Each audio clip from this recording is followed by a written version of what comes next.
S'immerger dans le quotidien des populations préhistoriques du Maghreb, c'est entreprendre un voyage fascinant à travers le temps, un voyage parsemé d'indices, de suppositions et de découvertes extraordinaires. Bien que les vestiges matériels soient rares et fragmentaires, les archéologues, tels des détectives du passé, parviennent à reconstituer, pièce par pièce, le puzzle de ces modes de vie ancestraux.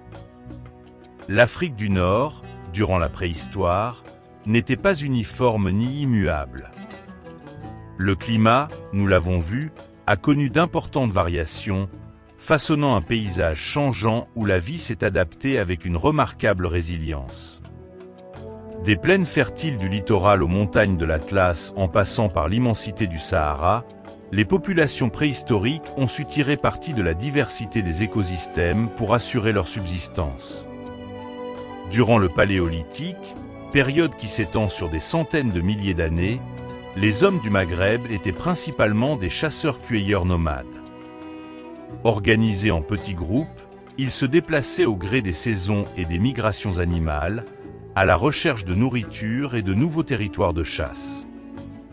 Les outils découverts sur les sites archéologiques, tels que les bifaces, les racloirs et les pointes de projectiles, témoignent de leur ingéniosité et de leur savoir-faire technique.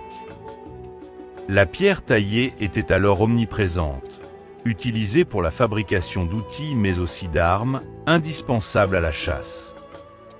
La faune du Sahara vert offrait un garde-manger abondant. Éléphants, girafes, antilopes, gazelles, autruches. La chasse, véritable enjeu de survie, nécessitait une organisation collective et une connaissance approfondie du comportement animal. Outre la viande, les populations préhistoriques exploitaient également les ressources végétales, fruits sauvages, racines, plantes comestibles. La cueillette, activité principalement féminine, jouait un rôle essentiel dans l'équilibre alimentaire de ces groupes. L'habitat des chasseurs-cueilleurs était, par définition, temporaire et adapté à leur mode de vie nomade. Abris sous roches, huttes sommaires construites à partir de branchages et de peaux de bêtes offraient une protection précaire contre les éléments.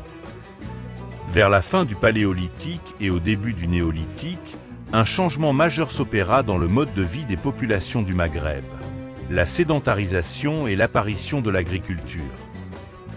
Ce passage, véritable révolution néolithique, fut progressif et inégal selon les régions. Il est probable que le changement climatique, en raréfiant les ressources naturelles et en modifiant les écosystèmes, ait joué un rôle moteur dans cette transition.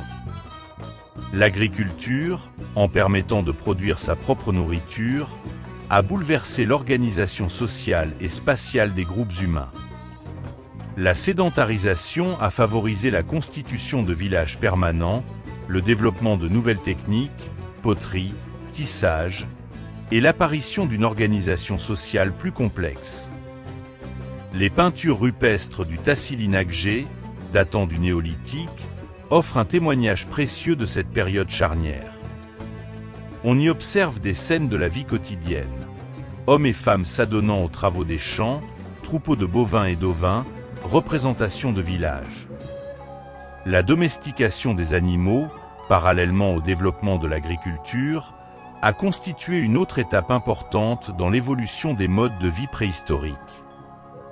Chiens, chèvres, moutons, puis bovins ont été progressivement intégrés à l'économie des villages, fournissant lait, laine, viande et force de travail.